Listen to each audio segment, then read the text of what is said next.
you gonna do? I'm gonna stand. I'm gonna stand. And we sure enough ain't gonna bow down to no king.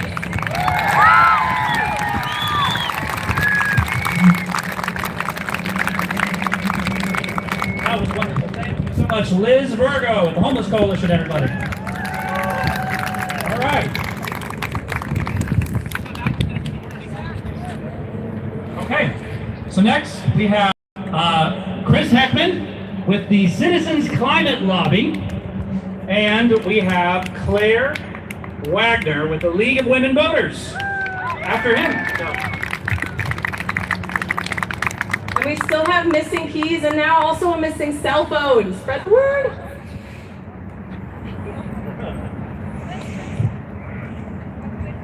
Since I have a QR code here, I'm going to stand in front of the stands here. Still on camera, right? There we go. Okay. Wonderful to have the opportunity to talk to you guys. I'm part of Citizens Climate Lobby, which aims to try and put a national price on carbon in place, where all of the money that's collected goes back to you, the citizens, and to basically make Exxon pay for your solar panels and your electric vehicles, if that's what you choose to do with it. It is an organization that is nonpartisan, so you know, for a event like this, kind of skirt the line a little bit, but I think I have some broad support here that should oil companies profit from what's causing global warming. What was that? I didn't hear you, I'm sorry.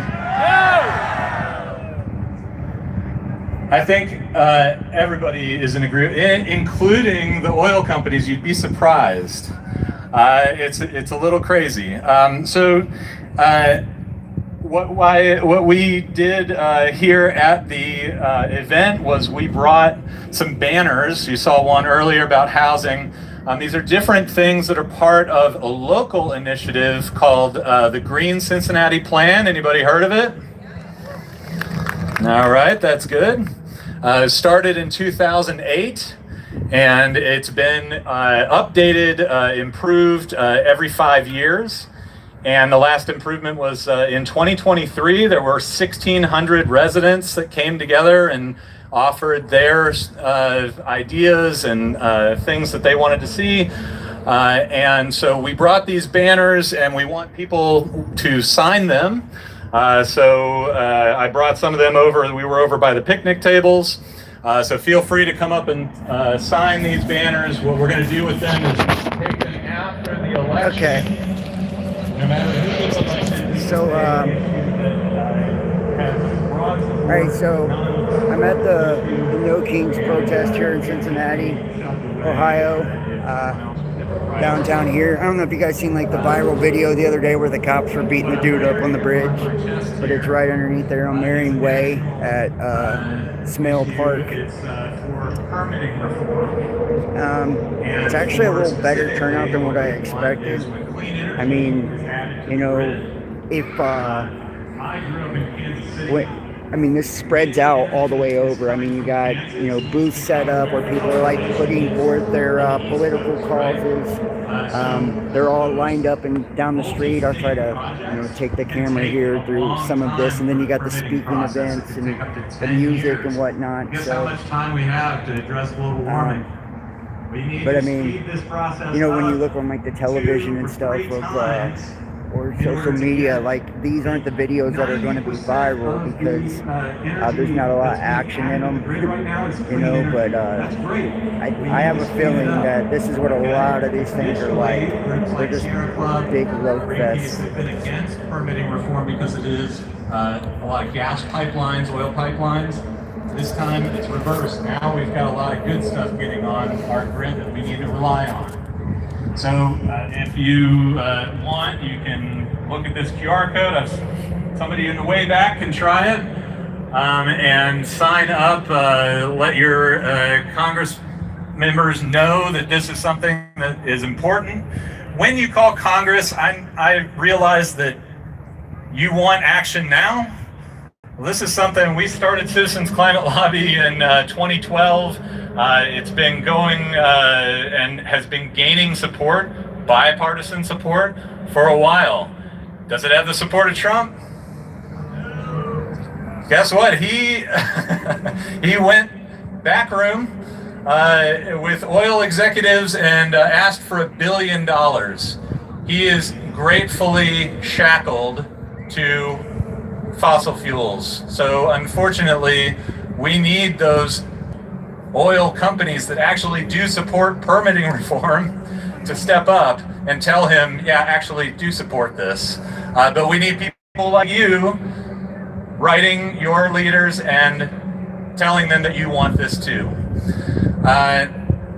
That's about all I have. I really appreciate the opportunity to speak, and thank you guys for raising your voices and being out here for the largest mobilization in history, U.S. history. All right, thank you, Chris.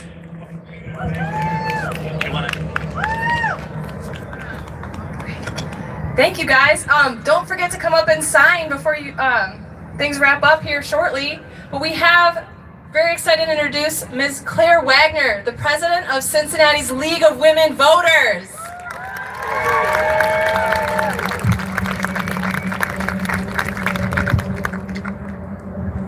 Hello, democracy lovers. The League of Women Voters of the United States is a nonpartisan group and one of the more than 200 groups nationwide that are partners with No Kings 2.0. As Katie said, I'm president of the Cincinnati area League of Women Voters, and I thank you for being here today. The many examples of authoritarianism and illegal maneuvers and giving more power to the powerful aren't just happening in DC. They are happening in Ohio. We were robbed last year of a citizen-led redistricting commission because our Secretary of State and the ballot board, with a certain party's majority, put a lie on the ballot. This is indisputable. And so it rightly confused voters, and we lost. And so here we are, still with gerrymandered maps in Ohio.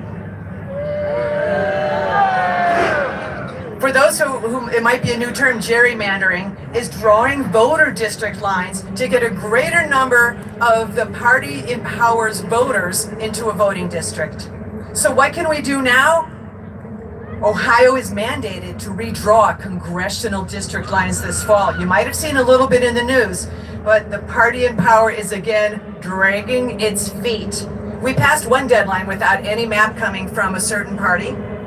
Now the governor has finally summoned the redistricting commission, as it is, to meet on Tuesday the 21st, and they get 10 days to pass a map.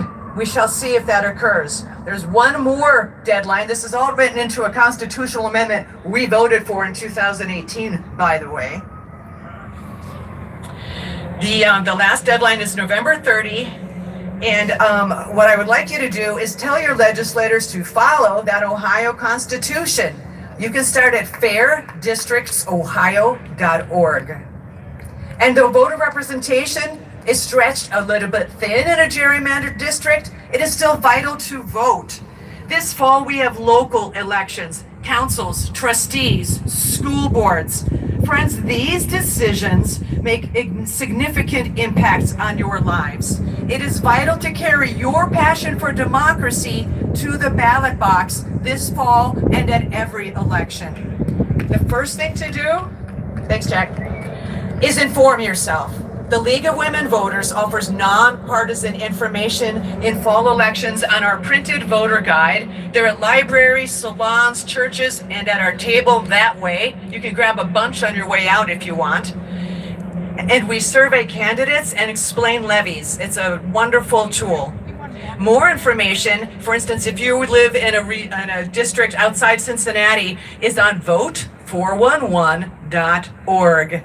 And your family or friend across the country, if there's a league in their area, will find they can put their address in vote411.org and find their local candidates and issues.